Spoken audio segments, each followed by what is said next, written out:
Hello everyone. 20 years ago, my wife and I decided to move from Montreal, where we had lived for the first 35 years of our lives, to Nova Scotia, 800 miles away, where we had no connections whatsoever. Neither a small decision nor undertaking, since this involved our 4 kids and the entire contents of our house, not to mention a dog and 2 cats. Why were we moving? We were not moving because of a job opportunity. We enjoyed the life we had in Montreal. And there was nothing, as far as we knew, waiting for us in Nova Scotia. Nothing except our future, the next stage of our lives. But we both had a strong, clear feeling, a felt sense, that it was time to leave. And we both had a strong, clear feeling that Nova Scotia was the right place to move to. Simple as that. There were lots of reasons to think that we shouldn't make this move and take all the risks involved. In the year before we moved, every attempt I made at getting work there fell through. Every attempt I made at finding a house to rent fell through. It was literally only 3 weeks before we moved that we finally had a place to move to. There was plenty of worry, stress, and anxiety. Plenty of thoughts saying that this was a bad decision. By this point in my life, though, I had learned to listen to my intuition and to the signals of my heart to guide me in my life choices.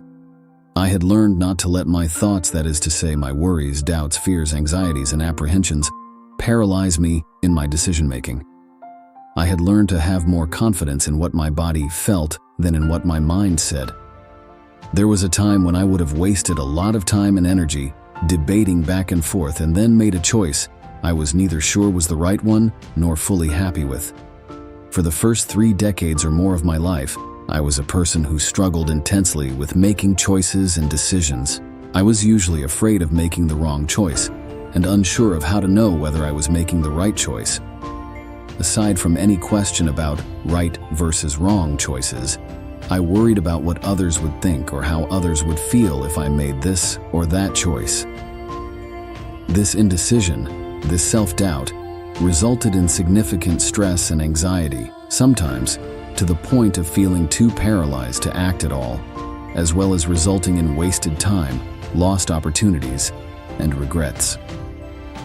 Over the years, I worked in therapy on overcoming anxiety and other issues, and learned and practiced meditation, mindfulness, and yoga.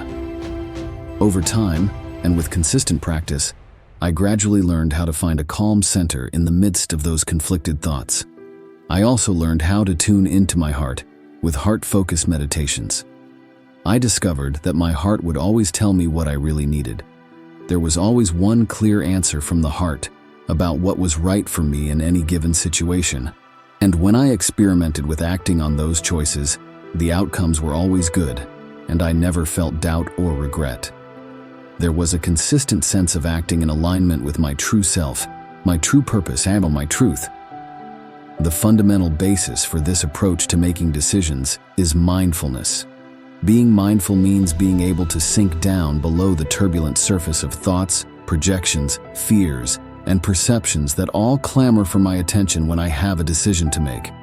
It means having a still center, from which I can then be aware of the quieter and subtler signals in my body, my heart. When you mindfully tune into your heart, when you separate from your thoughts and emotional reactions, you discover that the heart has a very clear, although sometimes a very subtle way of saying yes and no.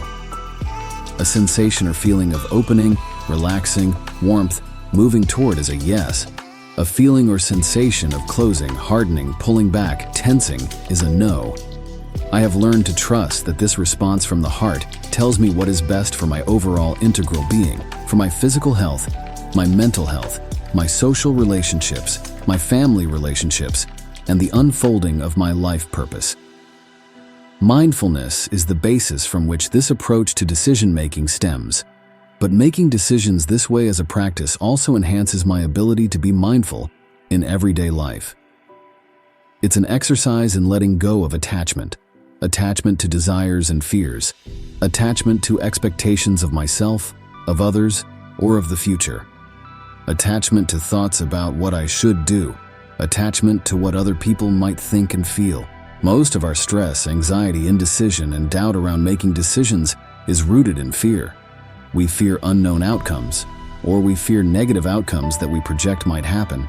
Fear reactions always serve to dissociate us from our true and integral self in the moment. In his book, The Biology of Belief, Bruce Lipton talks about how a cell is either in defense mode or in growth mode. It cannot be in both at once. The same is true psychologically.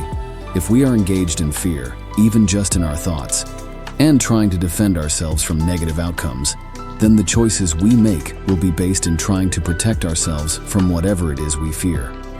They will not be grounded in hope, confidence, and faith. They will not be conducive to growth and thriving. It isn't necessarily easy to resist the fear and to listen to your heart. Our brains are wired to prioritize safety. This means that the brain will pay attention to fear and let it guide our thinking. It takes practice and perseverance to find a calm center beneath and within the fear. It's the work of mindfulness, applied to actions. Mindfulness is fundamental as it trains you to detach from the narrative of the fear-based thoughts. But making decisions to act in ways that challenge those fears takes the challenge up a notch. Part of the solution is reminding yourself of what has always happened in the past when you acted according to these fears. You will find that there is always some kind of dissatisfaction or disappointment, if not outright frustration, that resulted. Part of the solution is working on reducing those fears. Try energy psychology techniques or, my favorite, logo synthesis. And part of the solution is in feeling the fear and doing it anyways, pushing through the fear and experiencing the positive outcomes. I have come to make all my decisions in this heart-centered way, and I have never been disappointed. On the one hand, I can say that I have never been disappointed because the outcome has always been good. On the other hand, there is a feeling that comes simply from making a decision this way, based on a felt response in the body, where I physically experience my body saying yes or no. That allows me to detach from expectations about the outcome altogether and to feel good and confident about my decision, regardless of the outcome. I feel good and strong simply because I am making the decision that I know is right for me. The outcomes we wish for are not always the outcomes we need or that will be best for us. The outcomes we wish for are often based in a sense of lack, longing, or insufficiency. In my emotional heart, I may fear, I may want to avoid something, or I may long for something, desire it. In my energetic heart, the response will not be based on any sense of fear, avoidance, lack, or insufficiency. It's based in a consistent, integral sense of self, in relationship to others, to the world, and to life itself. I used to be afraid of confrontation, or even of risking a confrontation by displeasing people. So when it became clear that the dynamics of my birth family's gatherings were too stressful for my wife and detrimental to her well-being, I was forced to look at it more closely and acknowledge that I felt uncomfortable in those situations as well. I had the usual reaction. But it's my family. I can't just decide not to go for Christmas. But in my heart, I felt clearly that the right choice was to stop attending.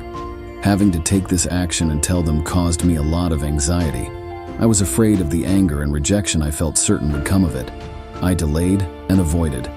When I did tell them, I was met with confusion, anger, and blame. The response I feared did happen.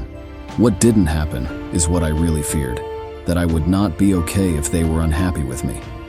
I was okay. We were okay. It made my relationship stronger because my wife knew I would take her needs seriously and act on them, even though it was uncomfortable for me.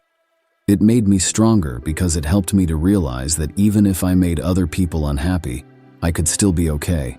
Knowing I was making the right choice for myself, there was a clear distinction between what other people might think was right or wrong and what I knew in my heart. Letting go of fear opened me up to growth. The more you practice decision-making in this way, the more you develop an incredible sense of freedom, an ability to move in this world in a way that is true to yourself and to your life purpose. It helps to cultivate the courageous self-acceptance and the fearless heart described in Buddhist teachings. And when making your decisions becomes clearer, less stressful, and less conflicted, it makes your relationships with others a lot easier. You let go of people-pleasing, of guilt, of feeling like you have to explain yourself or compromise yourself and make decisions that aren't right for you. You may be afraid that if you act according to your heart, you will make people angry. And that may be exactly what happens. But your great fears of the consequences of people being angry with you never happen. You realize that even if you have to deal with loss, you have regained something of yourself. Relationships become simpler as you feel a sense of wholeness, of integrity. You know you are acting with integrity, and so you feel comfortable affirming your choices. You feel less defensive when people disagree with you. This is a freedom we should all wish for each other and grant each other. And in case you were wondering, 19 years later, we still love living in Nova Scotia. It is home now, and we would never think of leaving. Within a couple of months of moving here, I was working full-time.